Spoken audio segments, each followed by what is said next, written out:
di avvio faticoso, tra virgolette. Allora, questa sera ho il piacere di presentare Stefano Pittaluga, che ha insegnato all'Università di Genova letteratura latina medievale e umanistica. Come i presenti sanno, è autore di numerosi saggi, edizioni critiche, proprio per quanto concerne la letteratura e il teatro latino medievale e umanistico. Ricordo come Sesso ha scritto due sue opere importanti. La prima del 2014, che è una raccolta di saggi personali, avvisi ai naviganti, scenari e protagonisti di Medioevo e Umanesimo. E la sua opera più recente, che infatti è del 2022, La scena interdetta, che è sul teatro latino medievale e umanistico. Questa sera Stefano Pittaluga ci parlerà di un'opera di Girolamo Fracastoro, tant'è vero che si intitola Epidemia e riscrittura virgiliana, la sifilis, giusta la pronuncia? Sifilis, infatti ho sospettato, la sifilis di Girolamo Fracastoro. Veneto, che vive tra la fine del 400 e la metà del 500. Fracastoro è considerato il fondatore della moderna patologia, medico, umanista, persona di grande rilievo sotto molteplici aspetti. Insomma, questa sifilis che i francesi chiamavano mal napoletano e gli italiani chiamavano mal francese, perché mi pare di capire che la doppia denominazione derivi dalla calata di Carlo VIII in Italia, e allora i francesi dissero di essersi ammalati in Italia e gli italiani dissero che la malattia gliel'aveva portata ovviamente l'esercito francese. Ma mi pare di intendere dalla breve presentazione del professor Pittaluga che quest'opera di Fracastoro verrà analizzato sotto alcuni aspetti davvero molto particolari e molto interessanti, quindi non ci resta che ascoltarla. Grazie.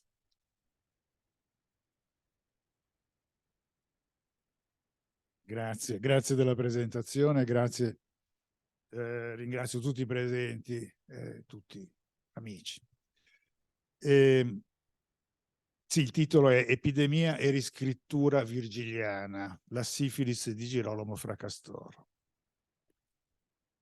Individuare l'eziologia, descriverne i sintomi, studiarne il decorso, indagarne la diffusione e determinarne una terapia efficace. Sono questi i temi sui quali si articolano, come purtroppo sappiamo bene oggi, le discussioni relative allo scoppio di un'epidemia morbosa precedentemente ignota. Il 6 luglio 1495 ebbe luogo a Fornovo la sanguinosa battaglia che vide contrapposto l'esercito del re di Francia Carlo VIII, in ritirata da Napoli, e quello di Milano e Venezia alleati nella Lega Santa. Alla battaglia e al successivo assedio di Novara era presente anche Alessandro Benedetti in qualità di medico capo dell'esercito confederato, il quale redasse una relazione di tali vicende belliche, i Diaria de Bello Carolino, opera che l'anno seguente fu stampata da Aldo Manuzio. In quell'occasione il medico ebbe modo di osservare nei soldati francesi e in alcuni cadaveri i sintomi e gli effetti di una malattia ignota che egli, chiarendone la modalità di contagio, descrive per la prima volta in questi termini. Vi do una traduzione italiana. Tramite contatto venereo è giunta a noi dall'Occidente una malattia nuova, o quantomeno sconosciuta ai medici che ci hanno preceduto, il mal francese. Tutto il corpo acquista un aspetto così ripugnante e le sofferenze sono così atroci, soprattutto di notte, che questa malattia sorpassa in orrore la lebbra, generalmente incurabile, o l'elefantiasi, e la vita è in pericolo.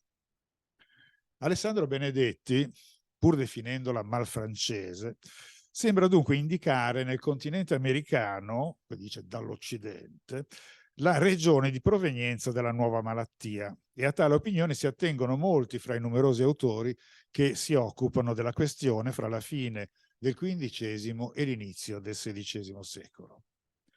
La definizione di morbus gallicus era connessa alla discesa, come ha detto giustamente Stella, alla discesa dell'esercito di Carlo VIII a Napoli, dove i francesi nel 1494 avrebbero contratto la malattia per poi diffonderla in tutta Italia e in Europa nel corso della loro ritirata verso nord nell'anno seguente, donde invalse in Francia la definizione di mal napolitain. Per contro, l'ipotesi dell'origine americana del morbo si fondava sull'idea di una presenza endemica della sifilide fra i nativi americani.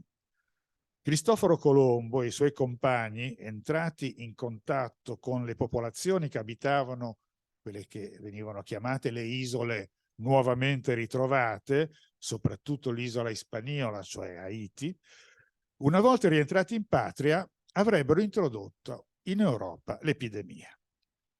Questa posizione è esposta chiaramente da Gonzalo Fernández de Oviedo nel suo Sumario della Natural y General Historia de las Indias, pubblicato nel 1526 a Toledo, e che cito qui secondo la traduzione italiana dal castigliano inserita da Giovanni Battista Ramusio nel terzo libro della sua raccolta di navigazioni e viaggi. Dice così Oviedo: può vostra maestà, cioè Carlo V di Spagna, che è il dedicatario dell'opera, può vostra maestà tener per certo che questa infermità venne dall'Indie ed è molto comune agli indiani. La prima volta che questa infermità si vide in Spagna, questa è la traduzione del 500 fatta da Ramusio, la prima volta che questa infermità si vide in Spagna fu da poi che Don Cristoforo Colombo ebbe di scoperte l'Indie e tornò a queste parti. E alcuni cristiani che vennero con lui, che si trovarono al discoprir di quelle terre, e quelli ancora che fecero il secondo viaggio, che furono molti, portorono questa malattia e da loro s'attaccò ad altre persone. L'anno 1495, che il gran capitano Consalvo Ferrando di Cordova passò in Italia con gente in favore del re di Napoli, Don Ferdinando Giovane, contro il re Carlo di Francia, passò questa infermità con alcuni di quelli spagnoli e fu la prima volta che in Italia si vide. E come era nel tempo che i francesi passorono con il detto re Carlo, chiamorono gli italiani questo male è il mal francese e i francesi il mal di Napoli, perché neanche loro l'avevano visto fino a quella guerra. Al di là di queste sue affermazioni sulla questione delle origini dell'epidemia, Oviedo sottopone le nuove realtà storiografiche, geografiche e naturalistiche a un'analisi minuziosa sia nel Sumario che nella più vasta primera parte della Storia Naturale Generale de las Indias, pubblicata a Siviglia nel 1535. La sua attenzione per gli aspetti zoologici e botanici del Nuovo Mondo, la sua capacità di osservazione, il suo confrontarsi sistematicamente con la Naturalis Historia di Plinio il Vecchio per trovare conferme scientifiche, ma anche in più occasioni per discuterne le affermazioni, contrapponendo l'esperienza vissuta all'autorità antica, consentono a Oviedo di illustrare la natura delle Indie nuove, grazie a un'indagine sistematica ed empirica, adottando uno schema dichiaratamente pliniano. Infatti dice Oviedo: io in qualche modo intendo di imitare Plinio, non nel dire quello che egli disse, benché qui talora le sue autorità s'alleghino, ma nel distinguere i miei libri, come egli fece, secondo la varietà delle materie. Scusate, il tema delle origini del morbo è invece passato sotto silenzio in due opere che per motivi diversi risultano significative per illustrare l'impatto della scoperta dell'America sulla cultura europea. Intendo riferirmi al De Insulis Meridiani, atque indici maris nuper inventis, dell'umanista e medico messinese Niccolò Scillacio, e alle Decades de Orbe Novo di Pietro Martire d'Anghiera. Grazie.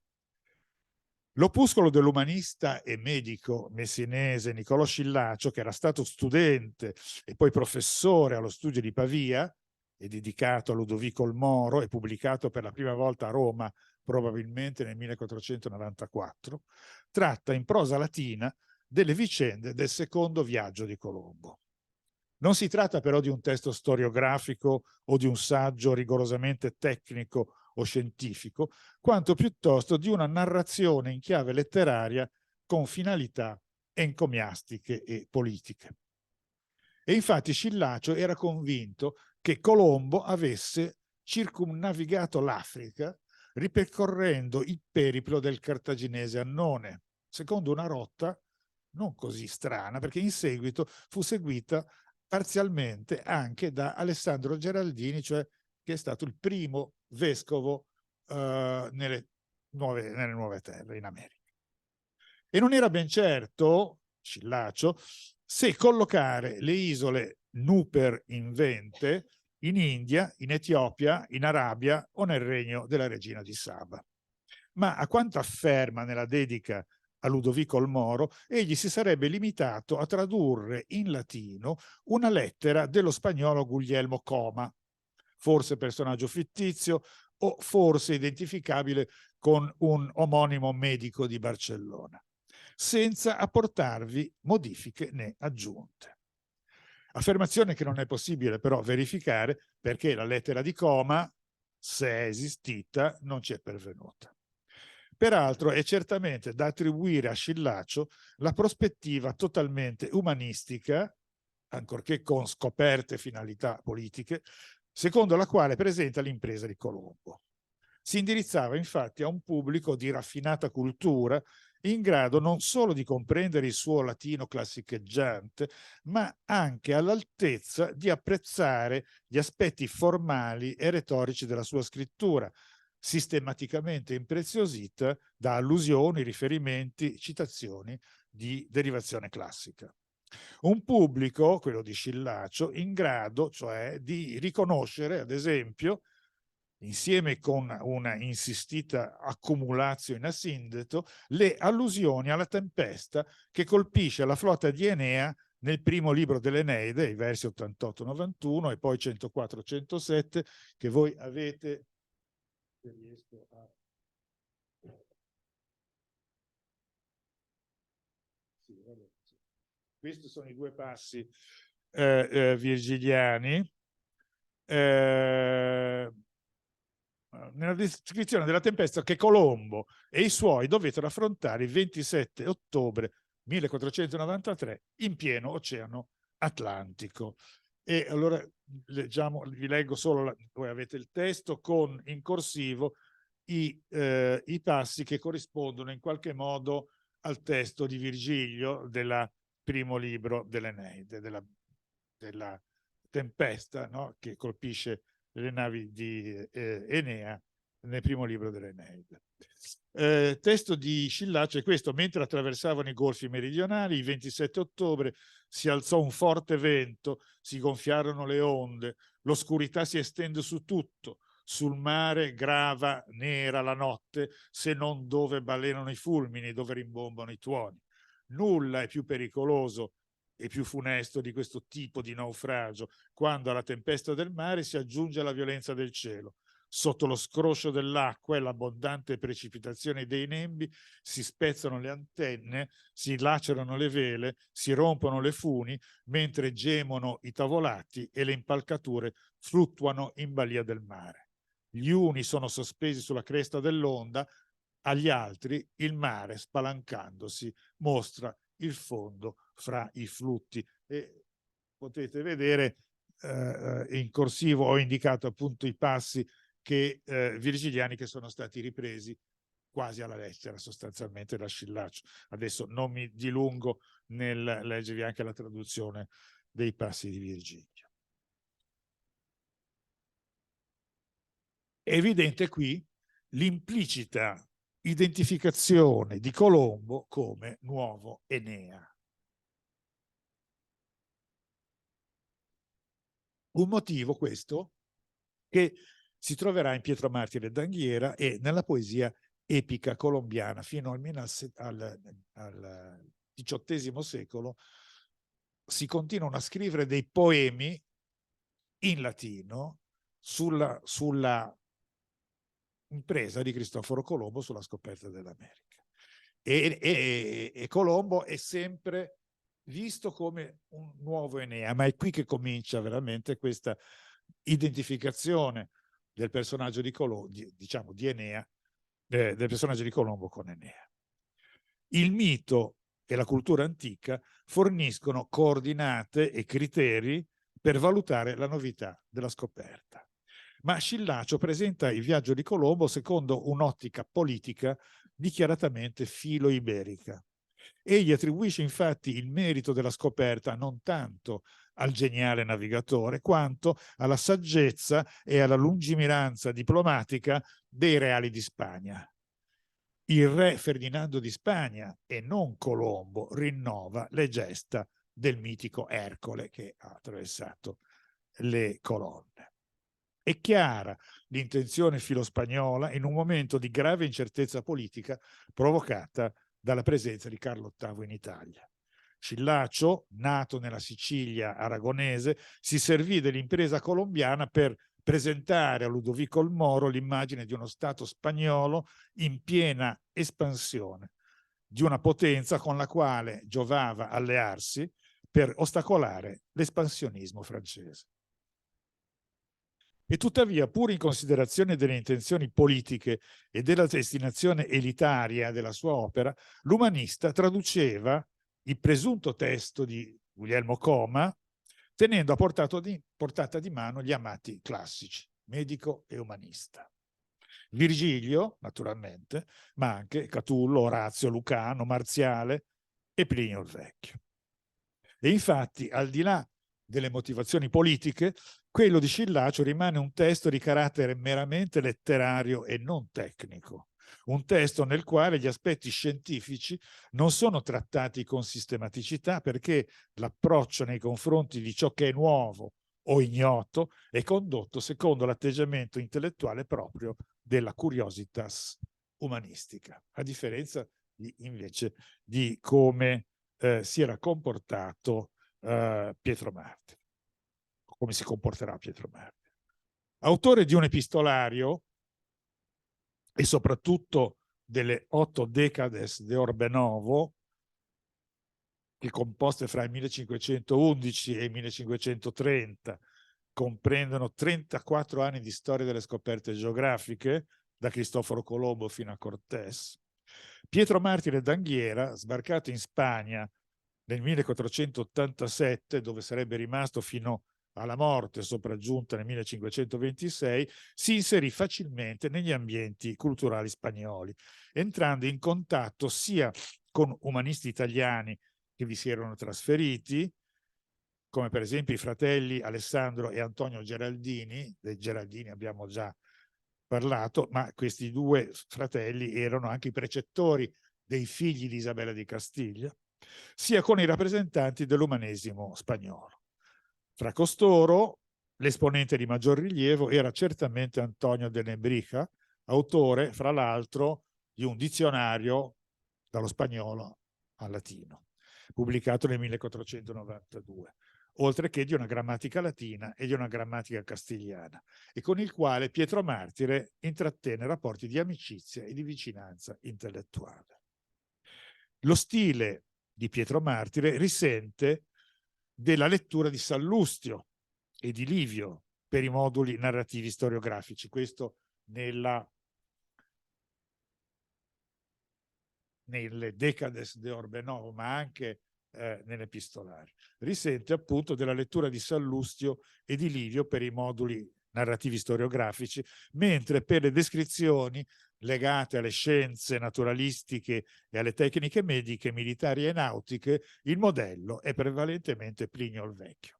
Ma virgilianamente l'approdo di Colombo nel Nuovo Mondo pareva a Pietro Martire una reduplicazione dello sbarco di Enea nel Lazio primitivo. Avete il testo, se riesco.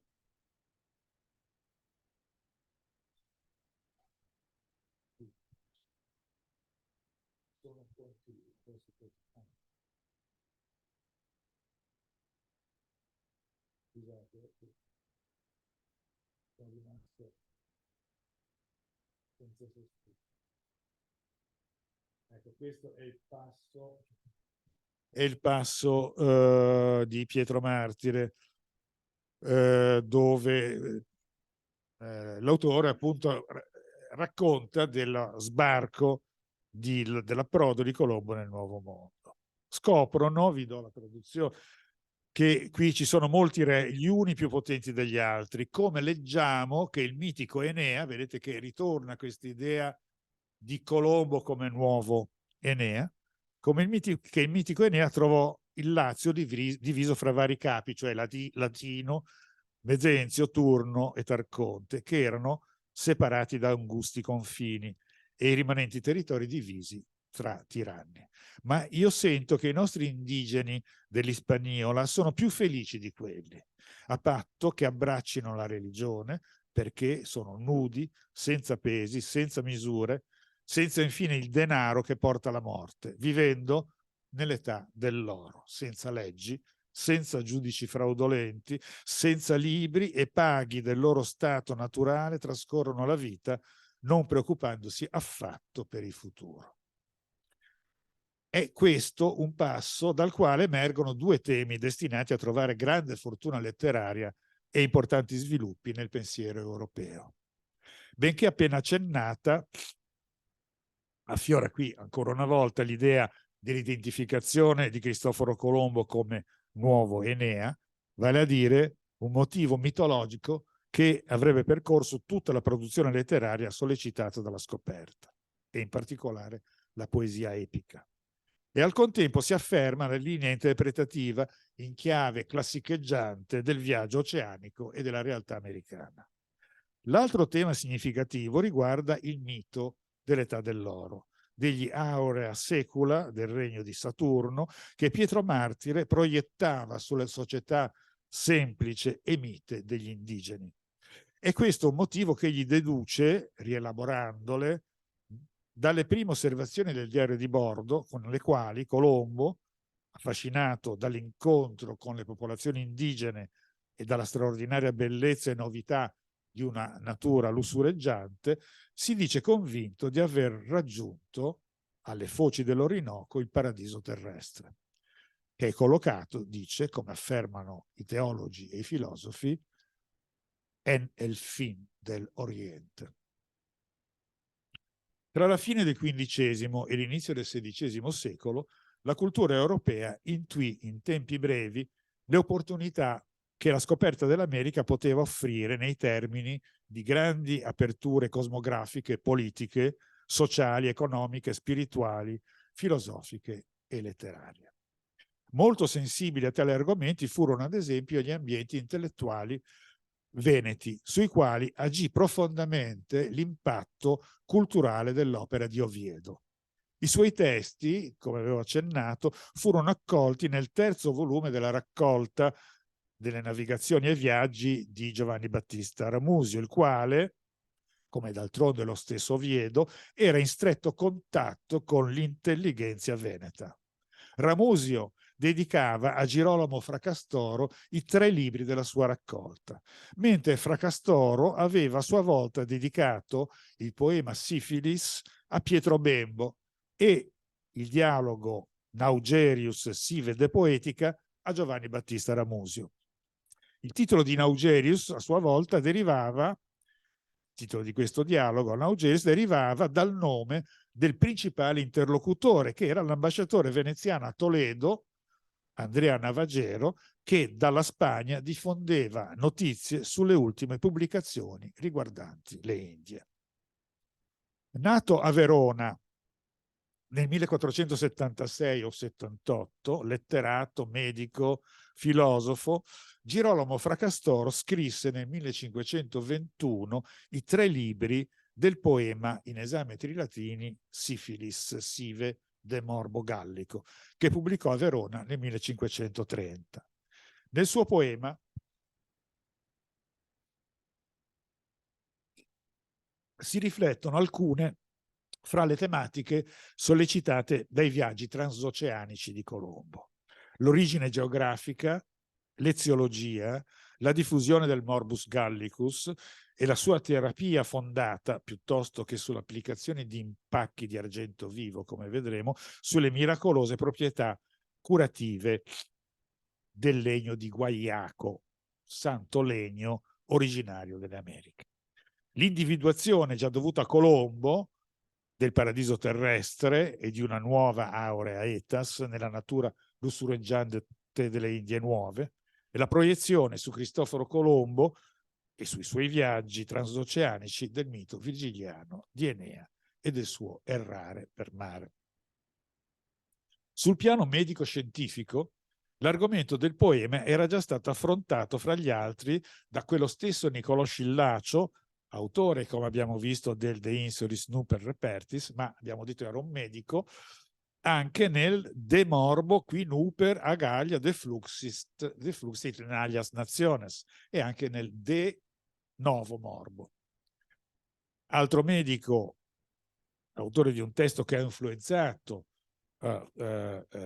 Fracastoro, è Ulrico di Hutten, seguace di Lutero e amico di Erasmo, il quale nel suo De Guaiaci Medicina et Morbo Gallico del 1519 fu la principale fonte scientifica di Fracastoro.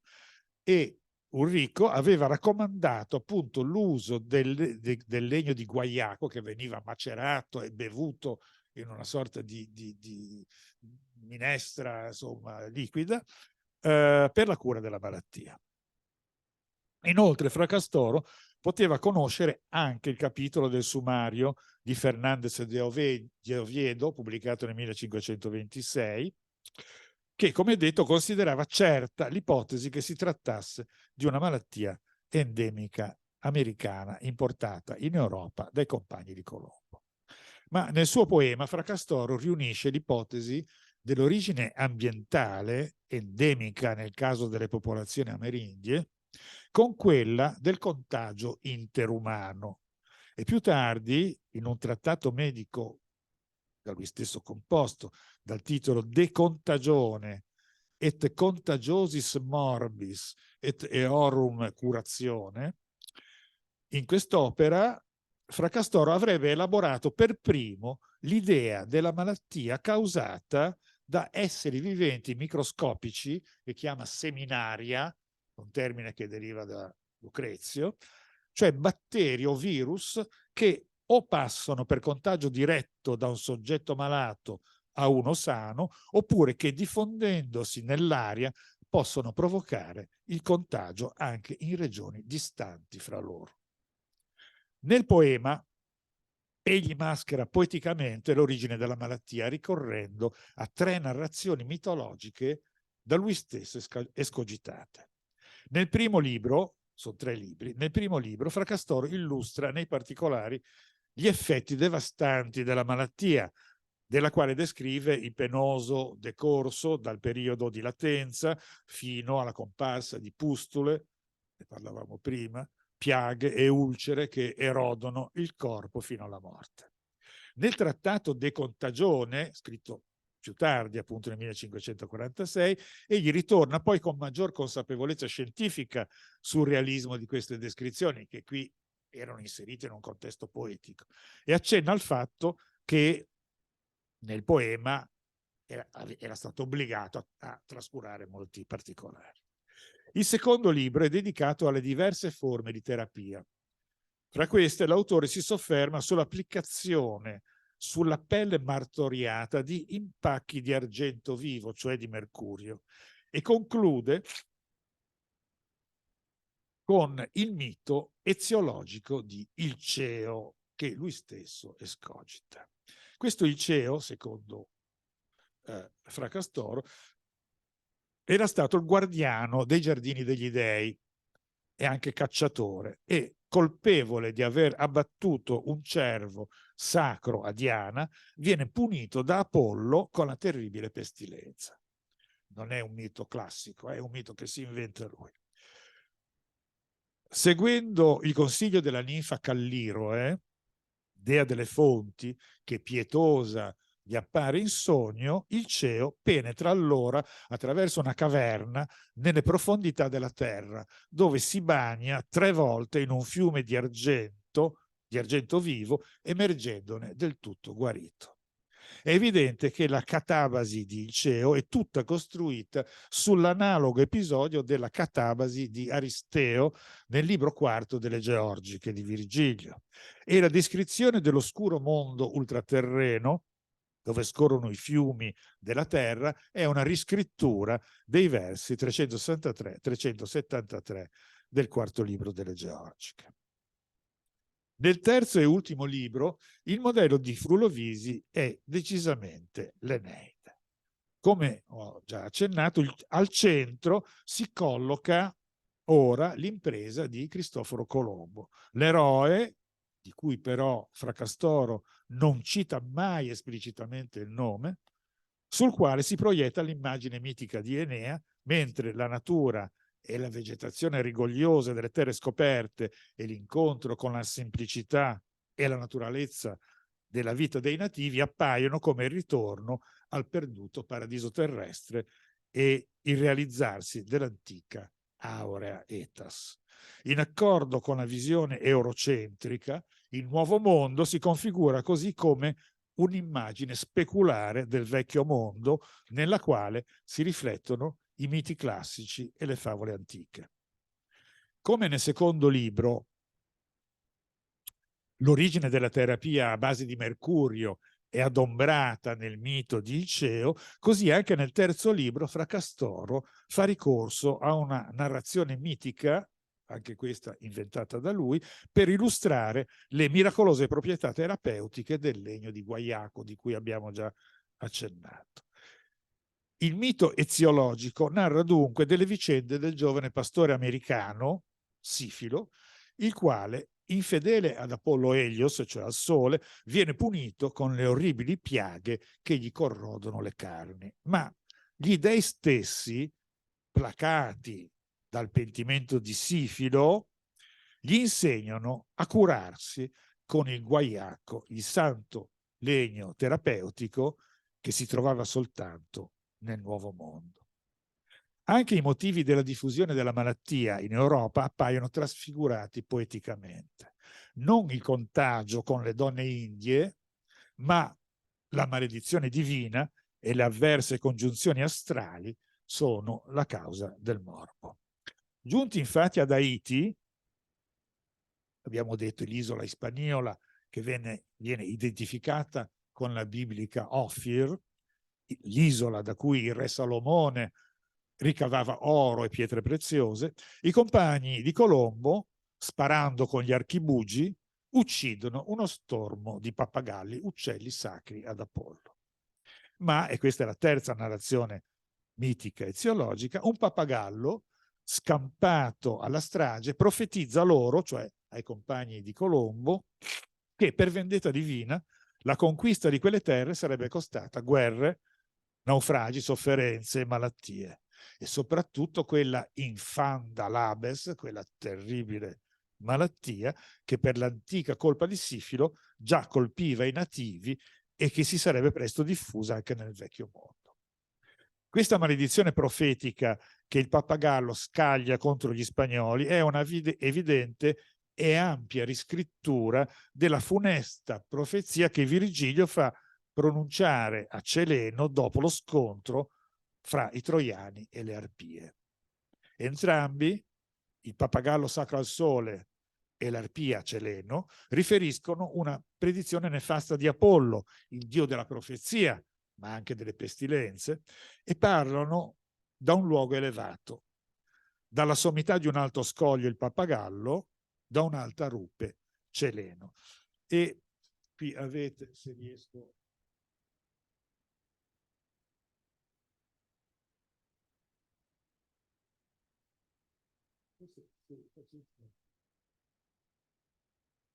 Vabbè, questo è l'inizio di questa maledizione che il Papagallo scaglia contro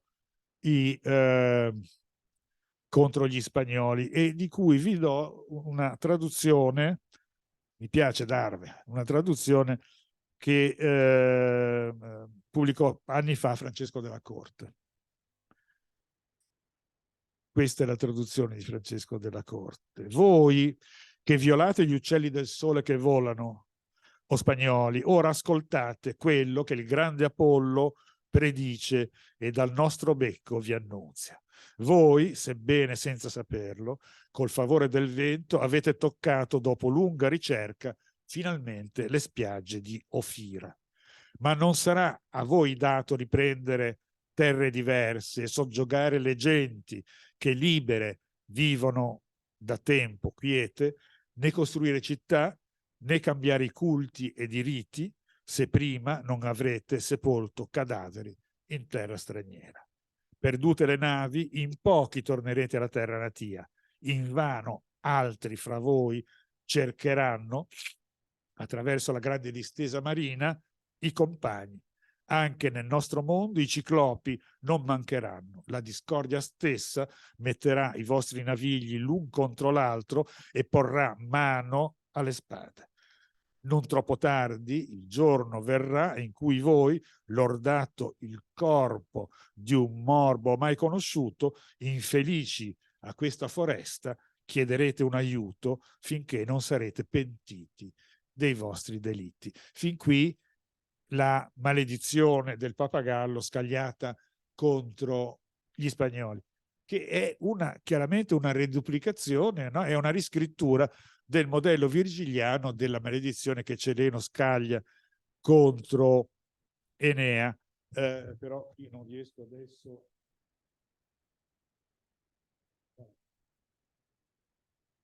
Vedete, comunque vedete che i passi scritti in corsivo sono ripresi quasi alla lettera da Fracastoro. Posso darvi una breve traduzione di questo.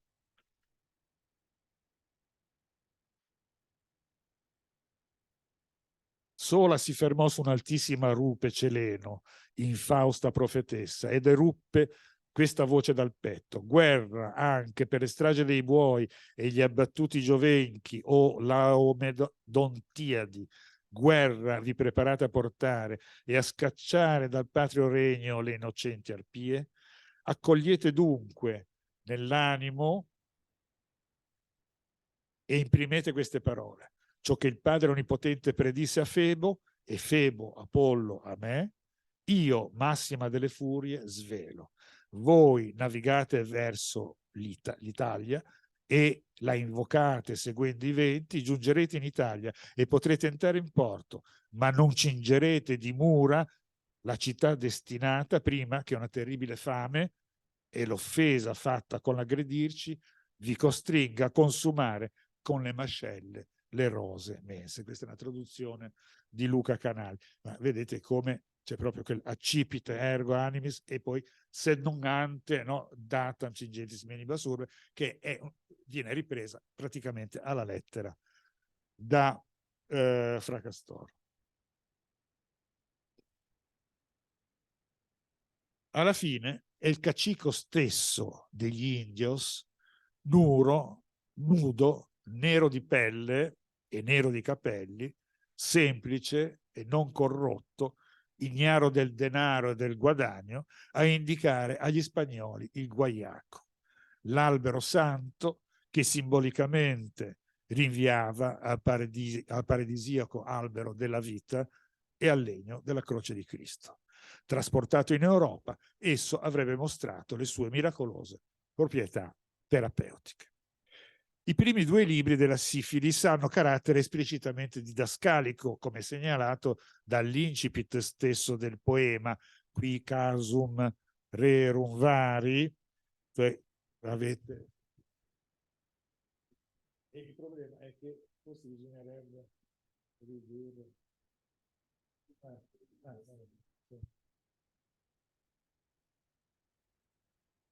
Quali furono i molteplici accadimenti quali le cause che diedero origine a un morbo ignoto, inizierò qui a cantare. È l'inizio delle georgiche. Quid faciat letas segetes, che cosa renda rigogliose le messi, sotto quale costellazione convenga arare la terra, inizierò qui a cantare. Inc canere incipiam, è l'incipit. Questa ripresa naturalmente avviene non soltanto nel nesso inc canere incipia, ma anche nel parallelismo delle strutture con il duplice pronome interrogativo incipitario, qui, que, quid, quo, e perfino nel raffinato enjambement fra i primi due versi. Accanto a Lucrezio e i semina del verso 1, que semina morbum, che è un vocabolo frequente in Fracastoro, sono ad esempio di evidente derivazione lucreziana.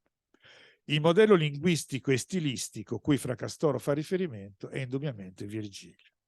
Dalla moria epizootica del terzo libro delle Georgiche e da quello delle api del quarto libro deriva la descrizione dei rovinosi effetti della malattia nel primo libro della sifilis. E anche qui l'allusione è segnalata dal recupero del verso introduttivo di tono didascalico del verso 440 del terzo libro delle Georgiche, che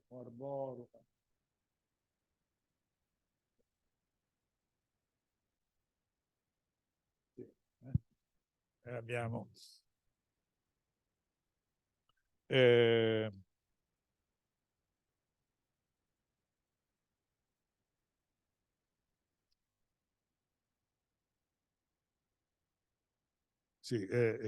Giglio è morborum quoque cause signa docebo, che ti insegnerò le cause e i sintomi delle malattie, e Fracastoro riprende la stessa espressione, nunc ego te affectus omnes et signa docebo contagis misere.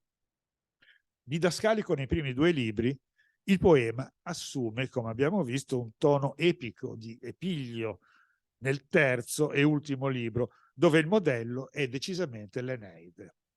Fracastoro non nomina mai Colombo e mette insieme episodi del primo e del secondo viaggio che conosceva probabilmente da Pietro Martire e dal Sumario di Oviedo.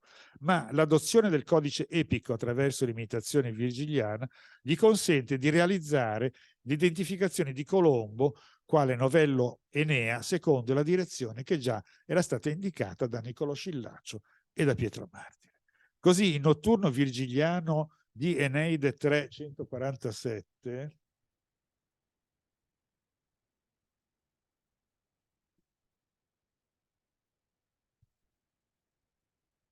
Nox erat et terris animalia somnus habeba, pur in evidente contaminazione con un passo tratto dagli Epori di Orazio, Nox erat et cielo fulgebat luna serena, apre la preghiera del Dux Colombo rivolta alla luna nel terzo libro della Sifilide.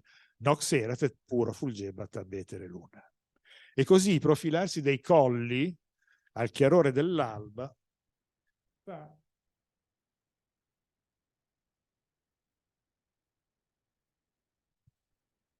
il profilarsi dei colli al chiarore dell'alba fa levare ai marinai di Colombo il famoso duplice grido terra, terra, ai versi 123 e 127 del terzo libro. Le brezze spiravano favorevoli e Titano ormai sorgeva splendente dalle onde quando da lontano i colli iniziarono a profilarsi bassi nell'ombra e già la terra si incominciò a vedere più da vicino. I marinai acclamarono e salutarono la terra, tanto desiderata. Questa ripetizione di terra evidentemente richiama i diari di Colombo. Però questo in realtà è anche questo, in questo caso è una ripresa dell'Eneide, dei versi 521-524 del terzo libro dell'Eneide, come vedete, dove non si parla di terra ma dell'Italia. Già rasseggiava l'aurora, fugate le stelle, quando vediamo lontano oscuri colli, e bassa l'Italia. Italia grida per primo Acate, Italia salutano i compagni con lieto clamore. Il recupero di tematiche e di strutture narrative linguistiche virgiliane rispondeva non tanto alla necessità di impreziosire la forma, quanto a una precisa finalità intellettuale. L'uso del registro alto dell'epica, nel terzo libro, nobilitava l'impresa di Colombo e la proiettava in quella rarefatta atmosfera del mito cui appartenevano le grandi imprese marinare dell'antichità. Il viaggio degli Argonauti, le peregrinazioni e il folle volo di Ulisse, l'errare di Enea. E in questa atmosfera mitica, dove ben si giustificava anche il richiamo al mito platonico di Atlantide, dare un nome all'eroe, al dux, al condottiero che per primo aveva raggiunto quelle terre ignote e portato in Europa il santo taumaturgico Lenio, poteva segnare un'incrinatura intollerabile. Dare un volto all'eroe avrebbe significato distrarre la sua impresa dall'aura eterna del mito, dove l'epos lo collocava per calarlo nella contingenza della cronaca, mentre al contrario quell'eroe senza nome assumeva a un tempo e rifletteva in se stesso il mito di Giasone, di Ulisse e di Enea. E vi ringrazio.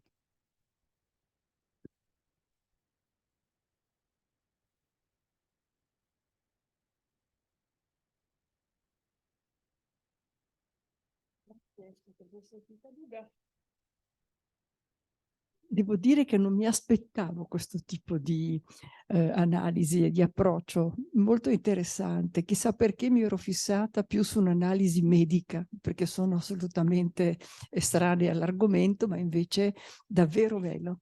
Allora, ci sono degli interventi, delle curiosità da parte vostra? Prego, Rita. Io volevo chiedere una cosa, non so se te ne sei interessato.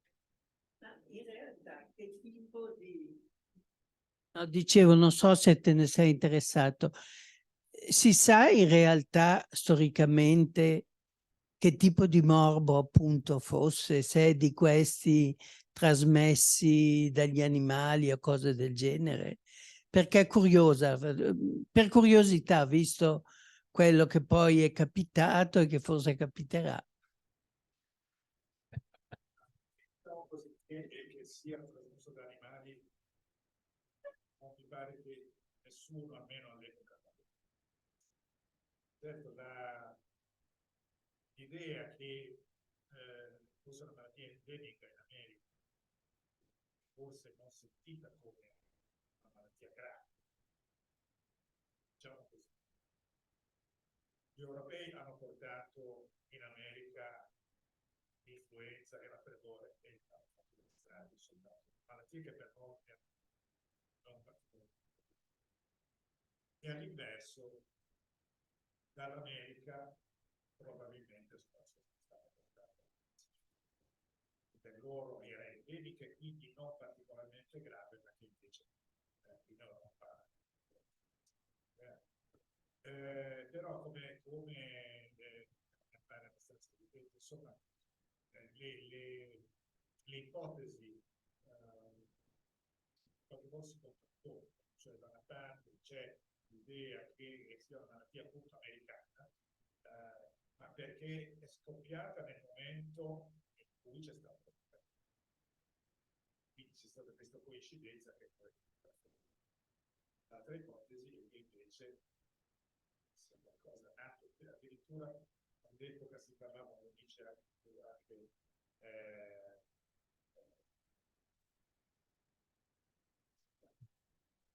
Castoro, si parlava anche di strani congiungimenti astrali, insomma qualcosa che si cercava in qualche modo di trovare una spiegazione. Certo che quello che fa Fracastoro, soprattutto nel suo trattato medico, è quello di individuare appunto sostanzialmente il virus seminario che passano da una persona all'altra e quindi la malattia si fa. Oppure addirittura attraverso l'aria, che sembra una cosa strana, ma noi veniamo adesso dall'esperienza della pandemia, in effetti anche attraverso l'aria. Quindi una risposta credo che non sia possibile trovare.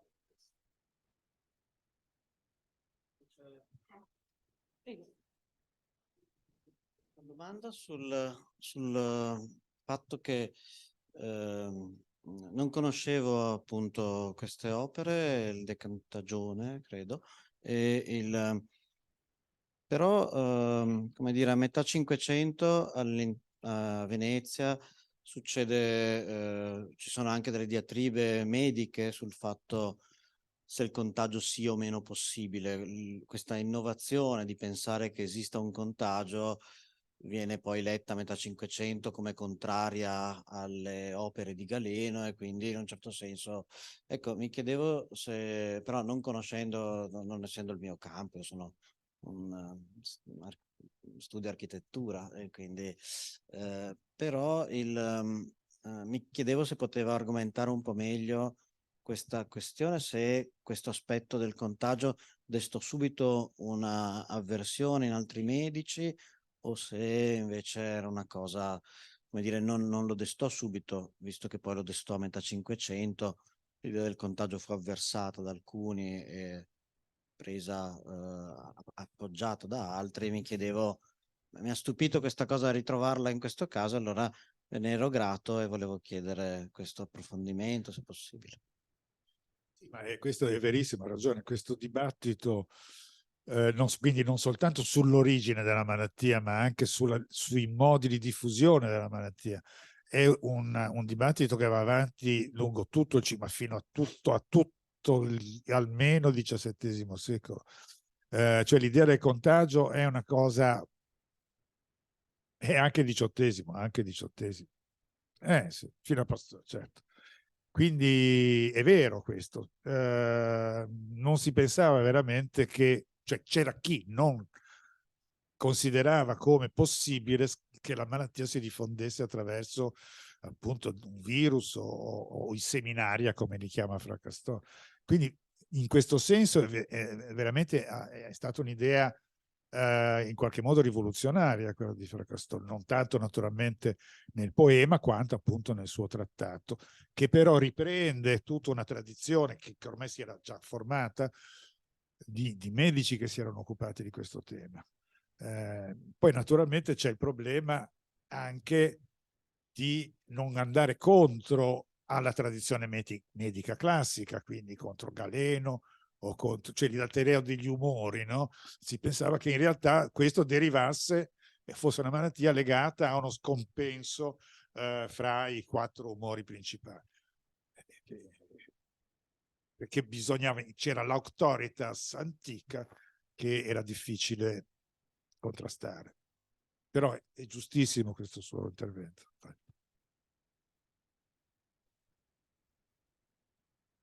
Grazie, ho una curiosità carattere letterario. Quest'ultimo passo di Fracastoro, si sa se tra le letture di Fracastoro ci fosse anche la Navasi di Senofonte, perché mi ricordo, a parte il modello virgiliano molto evidente. Esatto. Sì, questo non si sa, non si sa. È possibile, ma non si sa. Però in realtà il modello è difficile, perché se guardi anche come è strutturato, come sono strutturati quei versi, vedi che è proprio una ripresa dove al posto di Italia c'è terra.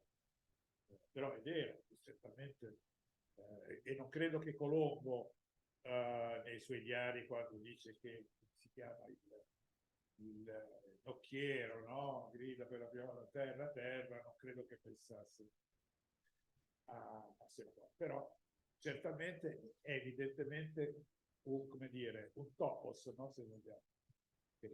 Grazie.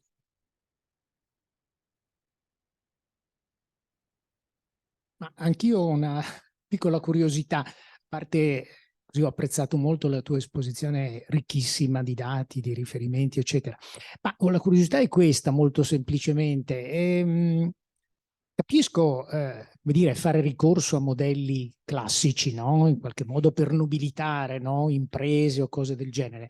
Ma la cosa che mi ha colpito qui nella tua presentazione dei testi di Fracastoro, addirittura come dire, ricorrere alla creazione di miti, no? Quindi nel momento in cui, voglio dire, si impone una nuova visione del mondo, tra virgolette moderna, nel momento in cui a livello medico si cerca di adottare criteri, tra virgolette, sempre scientifici, no? E non più legati al mito, ecco, ricorrere a questi moduli mi ha decisamente incuriosito, insomma, ecco, nel senso proprio come modulo interpretativo ed esplicativo, ecco, di una realtà complessa, nuova, come poteva essere quella della sifilide. Sì, questo è verissimo, ma è chiaro che una cosa è un poema epico, no? Che in qualche modo vuole riprendere, no? Una tradizione classica, una tradizione antica, inserendo questi elementi nuovi della scoperta dell'America, e quindi nasce la necessità probabilmente di inserire anche questi miti che si inventa lui sostanzialmente. Altra cosa invece è il trattato medico, dove questo non compare nel suo trattato, è un trattato puramente scientifico. Quindi questa è una trasposizione poetica, epica del viaggio di Colombo e degli effetti della malattia. Però comunque, per confermare quello che dici tu, il poema è stato letto da Pietro Bembo anche prima che venisse pubblicato, cioè lui l'ha passata a Pietro Bembo e ha detto leggilo un po', vedi se puoi correggerlo se c'è qualcosa che non funziona. E Pietro Bembo ha, se riesco a trovare, ha fatto tutta una serie di rilievi al poema di Fracastoro, e difatti lui è intervenuto rispetto alla prima stesura, è intervenuto per modificare alcune cose. Fra i rilievi, diciamo, le critiche, se vogliamo, che Pietro Bembo fa a Fracastoro, in una lettera del 1526, appunto, indica a Fracastoro Pietro Bembo, quindi uno dei grandi intellettuali dell'epoca, indica una serie di emendamenti e modifiche da portare al poema, anche dal punto di vista puramente formale, ripetizioni e cose. E suggerisce, ma in questo caso Fracastoro invece non accoglie poi il suggerimento, di eliminare quel mito di Ilceo, perché dice, Pietro Bembo dice, è troppo simile alla favola di Aristeo delle Georgiche di Vigie. Allora, sostanzialmente tu hai ripreso quello, lo trasferisci lì. Però lui evidentemente non se n'è dato per inteso e ha lasciato il testo com'era. Però Bembo va esattamente nella tua direzione.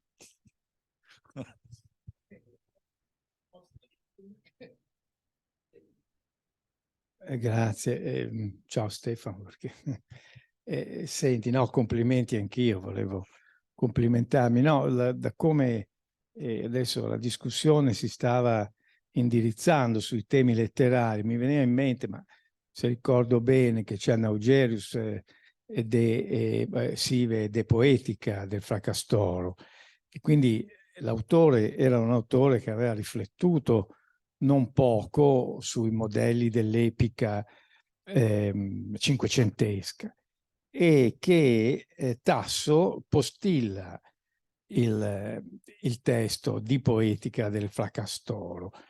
Dalla lettura che tu hai fatto, dai passi che hai evidenziato, uno per tutti, il Nox Erat virgiliano, ma poi ce ne sono degli altri, mi veniva da pensare se per la struttura, la composizione della Liberata, dove anche lì vengono reinventati dei miti, eccetera, non ci fosse stata anche, naturalmente in termini estremamente remoti, perché ha ragione il modello è quello virgiliano, non si discute, anche una possibile osservazione da parte di Tasso del testo del poema epico di Navagiro. Quanto del Fracastoro, quanto alla reinvenzione dei miti, beh, questo però diventa anche una delle vie per fluidificare, per trasmettere la scienza. Questo accade dalle invenzioni del Marino della Donna fino in avanti, fino al Parini. Parini usa dei miti, no? Che viene a recuperare proprio per far passare un messaggio scientifico, ecco. Grazie. Sì, no, diciamo che l'idea appunto dell'invenzione del mito, non so se esistono esempi così chiari prima di Fracastoro, però evidentemente, ora io non so se Tasso, certo lui leggeva Nogeles, quindi probabilmente avrà letto, ma sicuramente, perché questo era un testo importante per l'epoca, e quindi forse rientra anche Tasso in qualche modo in una linea che era già segnata. Non so se è questo che intendevi dire. Più che una domanda, erano delle riflessioni, delle suggestioni che la tua lezione mi aveva messo in moto, considerando poi che anche nella Liberata c'è il fondamentale appuntamento col viaggio di Colombo. Certo. Quindi, insomma, certo, queste cose vengono, no? C'è una sorta di modernità del poema epico che può essere riconosciuta anche in questo archetipo di Fracastoro. Sì, bisogna dire che appunto Colombo ha suscitato, Colombo e naturalmente Piaggio, eccetera, ha suscitato tutta una letteratura in volgare, ma anche molto in latino, fino almeno a tutto il Settecento, di testi epici che riguardano la scoperta dell'America. Naturalmente ognuno di questi testi in realtà poi ha una funzione che non è soltanto puramente poetico-letterario, ma ha delle funzioni politiche o delle funzioni religiose. Se pensiamo ai Gesuiti, uno dei poemi epici su Colombo è scritto da un gesuita, perché bisogna giustificare, no, la diffusione del cristianesimo in America, eccetera. Quindi c'è e quindi anche Tasso, è vero, c'è quel lungo, no, capitolo su Colombo, quindi certo, sì.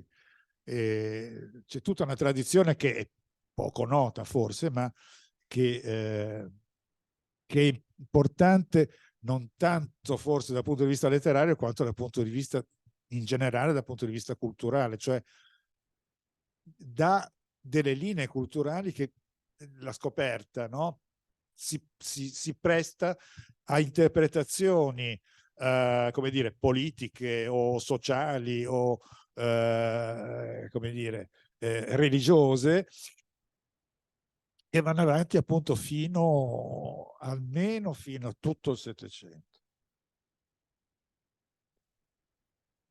Bene, posso fare un'osservazione che mi viene da queste ultime considerazioni. A Genova famiglia Spinola, e lo possiamo vedere a Palazzo Spinola di Pelliceria, ci sono dei piatti d'argento molto belli fatti eseguire da argentieri fiamminghi che proprio rappresentano Colombo e la scoperta dell'America, e questa commissione tematica viene fatta proprio nell'ambito di una discussione politica all'interno della Repubblica di Genova fra coloro che volevano riprendere una importante via economica marittima come diciamo alternativa più valida a quella prevalentemente finanziaria che era stata invece sviluppata soprattutto nel secondo Cinquecento. Quindi Colombo lo troviamo davvero dappertutto. Gli affreschi, no? Palazzo Berimbau, ma mi pare anche qui, no? ci sia. Sì, ci sono, ma questa degli argeni mi era particolarmente piaciuto. Bene, io ringrazio molto Stefano Pittaluga, al quale ovviamente ricordo che noi aspettiamo il testo per gli atti, e comunico anche che questo primo semestre di conferenze in Accademia si conclude lunedì 5 dicembre con un convegno su Camilla Salvago Raggi. È un incontro a più voci, sono più persone che parleranno di Camilla, ricorderanno, scusatemi, Camilla Salvago Raggi leggendo dei brani delle sue opere. E ricordo anche che inizierà tutto ciò alle ore 16 anziché alle 17, perché andrà dalle 16 alle 18. Quindi se qualcuno avesse a casa gli appunti o diciamo i fogli distribuiti fino ad ora, bene, è stato anticipato alle 16. Grazie a tutti e buonasera.